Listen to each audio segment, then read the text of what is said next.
മറ്റുള്ള പ്രൊഡക്റ്റുമായിട്ട് കമ്പയർ ചെയ്യുന്ന സമയത്ത് ഒരുപാട് വില വ്യത്യാസമാണ്. നമുക്കറിയാം, നമ്മൾ സ്ഥിരമായിട്ട് ഉപയോഗിക്കുന്ന ഒരു പേസ്റ്റ്, കമ്പനിയുടെ പേരും ഞാൻ പറയുന്നില്ല, ആ ഒരു പേസ്റ്റിന് പോലും മാർക്കറ്റിൽ 100 ഗ്രാമിന് 76 രൂപ വിലയുണ്ട്. അതിൻ്റെ ഹെർബൽ പേസ്റ്റിലേക്ക് പോകുകയാണെന്നുണ്ടെങ്കിൽ 100 ഗ്രാമിന് കൊടുക്കുന്ന വില അവർക്ക് 105 രൂപ.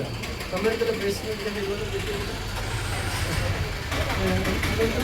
പേസ്റ്റാണ് 100 ഗ്രാമിന് വില എന്നുണ്ടെങ്കിൽ MRP 60 രൂപ.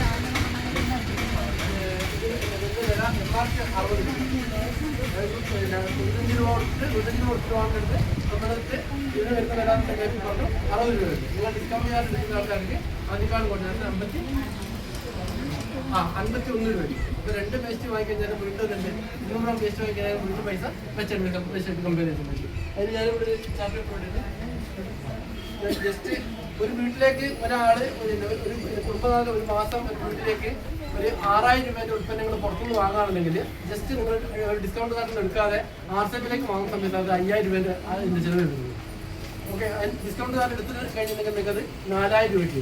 അപ്പോൾ ഞാനിവിടെ കുറച്ച് പ്രൊഡക്റ്റ് എഴുതി വെച്ചിട്ടുണ്ട്. പേസ്റ്റ്, അതുപോലെ തന്നെ സോപ്പ്, ചായപ്പൊടി, ഫേസ് വാഷ്, അതുപോലെ തന്നെ നമ്മൾ മൂന്നെല്ലാം പറയാം, പെൻസിൽ ലീഫ്, അങ്ങനെയുള്ള പ്രൊഡക്റ്റുകൾ, face cream, cooking oil, sunscreen. ഇപ്പം ചൂടിന് സൺസ്ക്രീൻ എന്താ ആഡംബരമല്ല, വേണ്ടുന്ന സാധനമാണ്. അപ്പോൾ അതുപോലെ ചായപ്പൊടി, സോപ്പ്, ആട്ട, ഇതുപോലെ ജസ്റ്റ് 10 പ്രൊഡക്റ്റ് ഇതിലേക്ക് എഴുതിയിട്ട് അതിൻ്റെ വില വ്യത്യാസം നോക്കുന്ന സമയത്ത് നമുക്ക് മനസ്സിലാക്കാൻ പറ്റും.